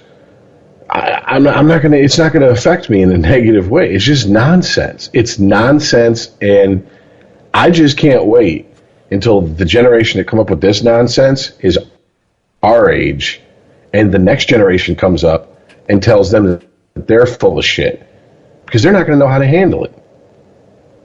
Because they've never been told to shut the fuck up, you're full of shit. And it definitely, at that point, they're going to start getting older, and if they still hold on to this bullshit, on top of that, they're going to have that, well, I've earned the right, because I'm an adult, to feel the way I feel. And then they're going to have children telling them to shut the fuck up. They don't know what they're talking about. And I'm just going to sit back and be an old person and just be like, I'm loving this shit, riding my scooter through Walmart, watching the fucking clusterfuck happen. I mean, it's ridiculous, man. It's ridiculous. As morbid as it sounds, I'm starting to take comfort in the fact that the ride's about half over. I'm just saying. At least this year. Like, this is definitely... Well, it's been quite the year overall. I'm going to go out on a limb and say that most people who are deep into this type of nonsense probably aren't pulling down a 4.0 and have a ton of extracurricular activities are going to end up at some good college, moving into the STEM industry in some aspect. So eventually this is the mullet of the 2010s. Well, most of them are like Trigglypuff, man, in my opinion. Quite honestly. Most of them are what? I'm sorry. Most of them are like Trigglypuff. Oh, yeah. Exactly. I mean, it's... I would feel sorry for them if they weren't such assholes. Like, seriously, if I just...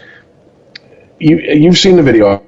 I've shown it to you, Chris. If I walked up on that lady and I had no idea of anything about her, I would just look at her like another human being. And then when if she started all that bullshit, I'd just be like, oh my God, really? So you hit the trifecta of fuck. You're fat, ugly, and stupid. And here I was ready just to judge you as a normal human being. And then she would tell you to get out of her face with that hate speech, Rich. That's fine, and I'd take my fat and ugly face out of her place and be like, I'm only two of the three, and I barely have a fighting chance. So enjoy your fucking minimum wage job for the rest of your life. I mean, what was the line in Animal House? Fat, drunk, and stupid is no way to go through life. This is true. Well, it really is. Fat, ugly, and stupid is no way to go through life. And once again, I know I'm 2/3. But still, it's ridiculous. It's made up bullshit to get a rise out of people. And the more upset people get, the happier these people are that push this nonsense. And gun to their head, I bet you half of them don't even believe it. Should we come up with pod gender? We can make 114 genders. You know, I'm kind of surprised with the rise of podcasts. There's a gender associated with podcasting. People whose gender is shaped by the podcast they listen to. Yeah. Dude, put it in there. Seriously, put that shit in there. Hey, if you Rule 34 is always in in effect, so it's now a thing. What gender do you think our podcast would make people? Male. Yeah, Aggressively male.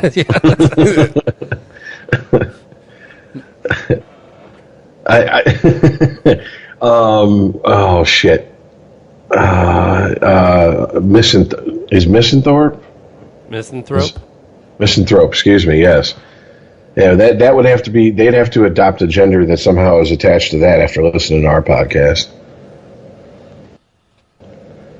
Because, seriously, more often than not, if I just randomly pick an old episode and go listen to it, at the end of the episode, I hate the world more than I did when I started.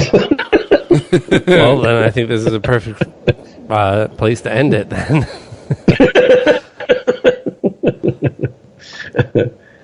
Well, kids, you have your 113 genders.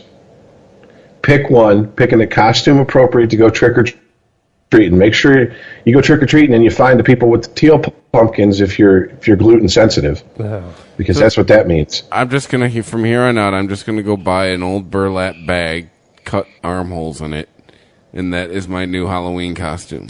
I'm telling you, you're appropriating Dust Bowl culture. You're going to get an English major who did a thesis on Steinbeck. It exists in this country. Some guy with some wax in his mustache is going to start dressing me down. Tom Joad, the ghost of Tom Joad, is going to come back and fuck with you, dude. You don't want that.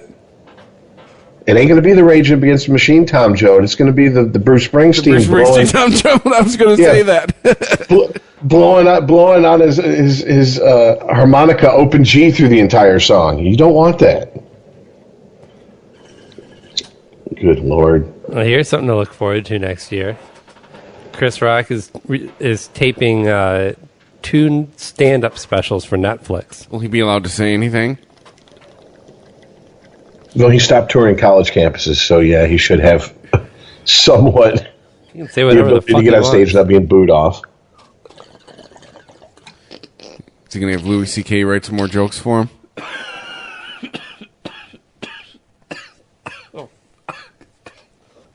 God damn. I broke Would Aaron. you take a fifth of vodka to the head? Well, as I was passive-aggressively told a couple months ago, the only reason that anyone does podcasting is because they're not good enough to be on the radio. So, my fellow not good enough to be on the radio people. Yeah. Did you tell that person to next sentence to eat a dick? No, I just told him, I said, well, then you're welcome to come in and do our podcast, and we'll let you actually host it, and you can try to carry it as long as you can before we have to step in. I gave them about 10 minutes before they ran out of shit to say, and I said the last 3 minutes would be stream of consciousness bullshit, so, yeah. Well, it's kind of like knocking people who were driving cars back when they were invented as not being smart enough to handle a horse. Yeah, well, you can't be a real man. Hop on top of that beast and tame it. You can't handle that. No, I don't want to pick up shit and have to feed it. Future. Show them Joe Rogan, Adam Carolla, and Mark Maron made more last year than probably 99% of radio personalities. Yeah. Dude, that's something I've found you can't tell people. People do not understand that you don't make shit in radio for a long time. And if you get lucky, you'll you'll end end making up... money in radio anymore is Howard Stern. Yeah. I mean, I remember when they were telling me the average income for DJs who I thought were making bank back in the day, and I was like, that's it? Damn. And they're like, yeah, so you have to really love this job to do it. And I'm like, apparently. No, and I tell people about my brief stint in radio. I told them like it was fun. I didn't pay for a concert ticket or a CD for like 3 years. It's like, but in the end, the industry isn't stable and it doesn't pay as well as you think. On top of it, if you made the mistake of getting into radio because you love music. Yeah. Whoops. Radio has very little to do with music. Yeah. Well, Chris Rock, do stand up. Or is that all you had to say on the matter? Well, yeah. You'll probably get 2 stand-up specials next year. I was just reading this. Did you hear Samsung finally called it on the Put Note a number 7s? on it. It's going to cost them like over $5.5 billion to do this recall.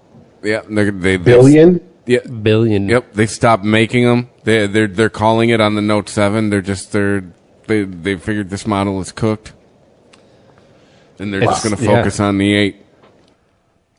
I don't know what else they can do. Print stickers that say now with non-exploding batteries. Slap it on the 8. There have been rumors. I don't know if we can confirm this or not, that the corpse of Steve Jobs had a huge boner when they announced that recall. When they said they were going to stop making the device. Tell me Jobs wasn't frozen or anything like that, was he? Like he was. I wouldn't put it past him. He's one of them crazy tech billionaires. His head is frozen. Him and Ted Williams have cryogenic locker together. It's frozen in a container that sits in the Apple basement, surrounded by a pentagram. And the circle just spins. It's just waiting. It's got the pinwheel. And that's where the higher ups at Apple go to make all this shit happen. They put a curse on Samsung and made their batteries explode. They put on their robes and all stood around the pentagram and chanted. Their ceremonial garb is black turtlenecks and blue jeans. It's not looking good for Yahoo getting purchased by Verizon because of their recent hack. Verizon's going, thanks, but no thanks. Speaking of the hack, real quick, have you logged in to any of your old Yahoo accounts? Yeah. Did you get the notice from them that, like, the 3-page worth of fucking print that they sent you? No, I didn't. I got that when I logged in. It said it was a state-sponsored actor who attacked. Oh yeah, I got Yahoo. That. I got that when it happened a while ago. Yeah, because my Yahoo's account's my main email account as far as personally. So, yeah, I got to do 2-step live verification now when I log into my Yahoo account. Which, welcome to 5 years ago, Yahoo. Yeah, I know, right? But yeah, I was like state-sponsored actor, so they're saying this is an attack from another country. Another country? Yes. Okay, it's a fancy way of putting it. Yeah. How does that make a difference, though? Yeah, no, right? Internet's worldwide, son. I have no idea. None whatsoever. Yeah, I'm just confused as to what the purpose of that letter was. To let you know, like, hey, there's nothing we could do about it. This is probably Russia. Crazy Ruskies got in your email. Hey, we're sorry. Change your password. That's pretty much what it said. Comcast got hit with the biggest FCC fine in history. Good. For what? $2.3 million. That's nothing to them. For what? Being assholes? No, for doing the same thing that Wells Fargo employees were doing. They were charging for services that people did not ask for or want. Yep. AT&T was doing that to me with a house phone for like a year and a half, and then finally in April I called them on it like, hey, I looked at my bill. I've been paying for a home phone that I don't have. Right. AT&T, I went to them to get internet service at a place, and they said, well, you still owe us, I think it was like $70 on a cell phone bill.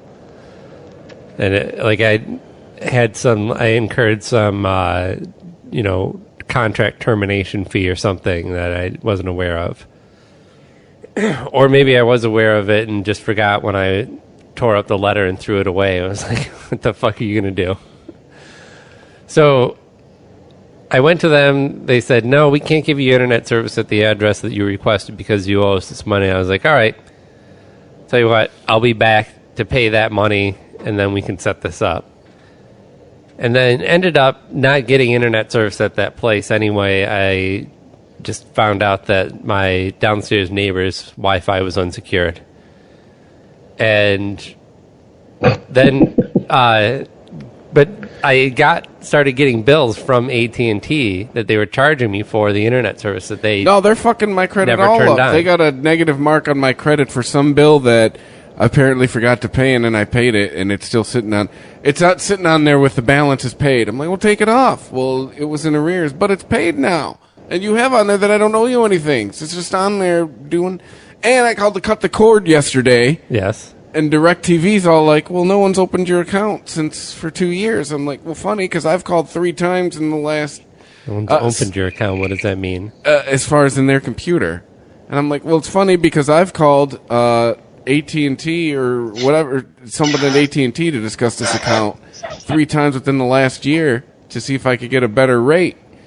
And they're like, well, no, you've been eligible for $51 a month for the last 2 years. I'm like, well, no one's contacted me, and now you can't beat 35, so peace. Suck it.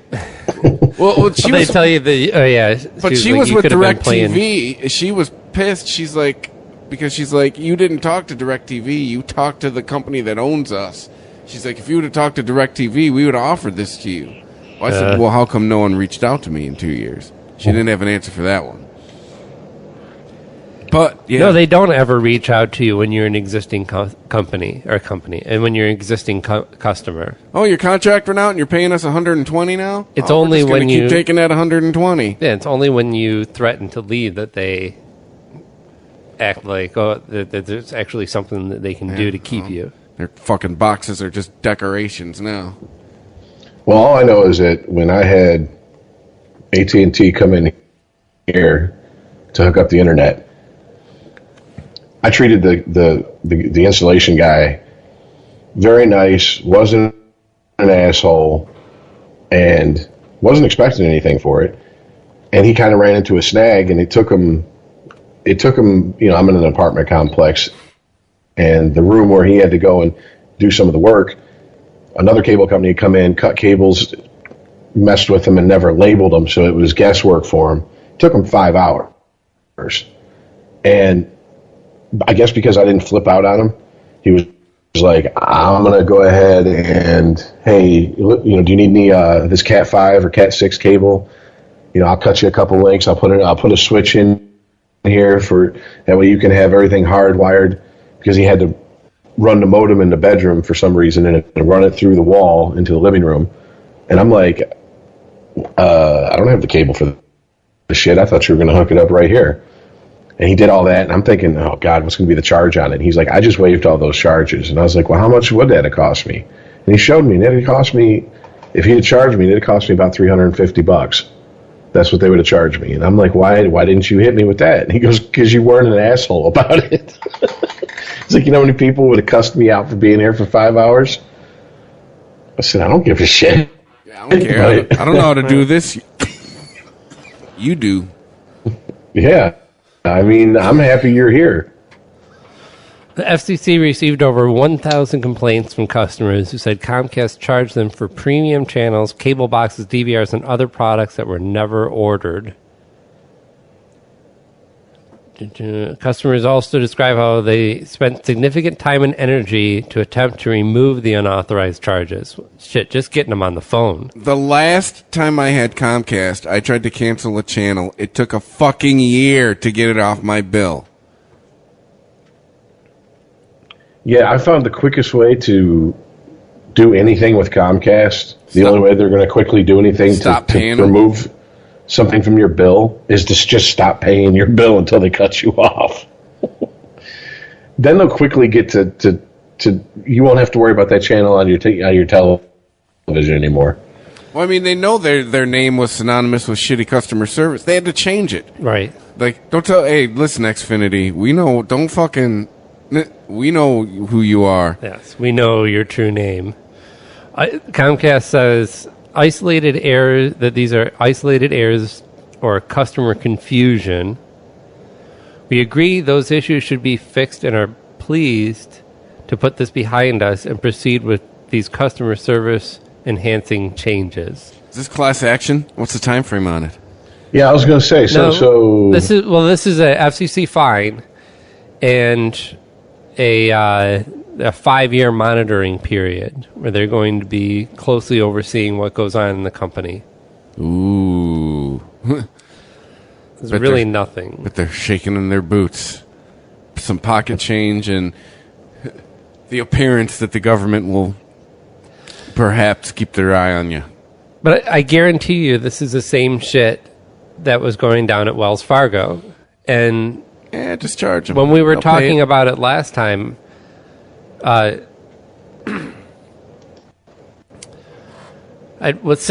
the last time that we talked about it, I heard a story. I can't remember what. There's something on NPR. It was like, it might have been This American Life, or it was one of those shows like that. And they interviewed somebody who used to work for Wells Fargo, and she was talking about quotas and how she was told by her bosses, basically under threat of her job, not only her job, but being barred from working at any other financial institute because they would blacklist her. But she had to get X number of accounts open in one day. You know, it started out as like 5 and then 7 and then 10 and then 20. And no matter what was going on, she even describes like there was a robbery. A guy tried to rob the bank and the police came. The guy shat his pants. It was a big scene. And her bosses were calling her going like, well, you're not leaving your desk. You still have to get us your 20 per day. And it's that type of culture that causes sales, that promotes salespeople to fudge the numbers and screw over the customers. So they were opening more accounts than the customers wanted. And at Comcast, these same people who I'm sure had the same quotas and the same threat over their jobs if they didn't hit them, to offer more services than they wanted and to overcharge customers. So shitting your pants, not getting... Damn.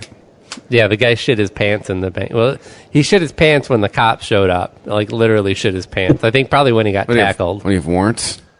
Have you ever... I've never done that. I've never been in such a, like, you know, crazy situation where, like, I just shit myself. Me neither. Here's hoping. I mean, like, you think you're going to die type of shit yourself. Like, literally. Like, you almost get hit by a car or something, or...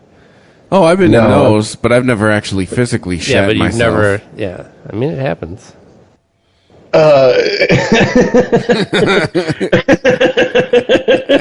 I'm not saying I have ever experienced it. I've never been in a life-threatening situation to shit my pants. Yes. That is true. Well, anyway. I do have a friend who, sister, him and his wife were going to a Kid Rock concert. I guess they lost a bet. And his sister decided to come, and she was wearing white pants. And she had been partying hard the night before and partying hard that day. And apparently the shit was cut with baby laxative. So at Pine Knob, sitting on the top of the hill. Oh, God. And somewhere on the internet, there's pictures of it floating around.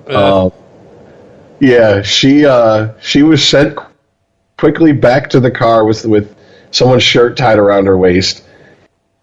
And her brother was kind enough. I'd have made her do the walk of shame without my shirt, and I would have done what he did. I mean, especially with Pine Knob, there's a mud joke in there, right? Oh yeah, definitely, dude, definitely. But yeah, he was wearing boxers, so he went in the bathroom real quick, pulled his boxers off, pulled his pants back on, went commando, and handed her boxers, and was like, "Try to clean up best you can, put those on." So yeah, that's a story that gets talked about at Thanksgiving at their house. Hopefully after dinner. I don't know if that's worse before or after. Yeah, I know, right? With this family, it's probably during. That's just all I'm going to say. Hey, pass the gravy. Hey, by the way, remember when I shit myself wearing them white pants? It kind of looked like this gravy. Yeah. It spilled on this tablecloth. Oh, thanks. Thanks for the visual. Hey, it's delicious, Grandma. Oh God, yeah. When you, I was like, oh boy, do I tell this story? But I didn't use any names, so. Do we go out on someone shitting themselves? Why not? It's a lot lighter note than we usually go out on. That's true, or darker, depending on. Hey-oh. Do that to myself.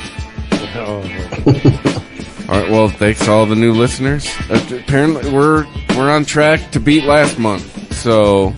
Yeah, thanks for the support, everyone. There was a demand. Definitely appreciate it, guys. If you like it, rate us. Rate us, comment. Anywhere you get the podcast, iTunes, Stitcher, Google Play, ChristopherMedia.net. But thanks, everybody, and we'll catch you next week. Peace. All right, later, guys.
If you enjoy this show and want more people to know about it, head on over to iTunes, leave a comment, and rate it 5 stars. Make sure you like and share us on Facebook, and don't forget to follow us on Twitter. Just search for Christopher Media. Thank you in advance for supporting Christopher Media by clicking on the PayPal button and by clicking through to all the sponsors who support ChristopherMedia.net. Most importantly, we would like to take the time to extend an extra special thanks to you. Christopher Media could not exist without your support. Thank you for visiting ChristopherMedia.net, and thank you for listening.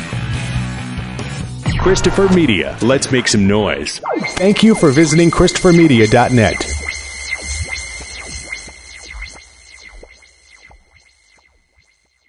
You might not think that a few simple words can make you crave McDonald's breakfast sandwiches.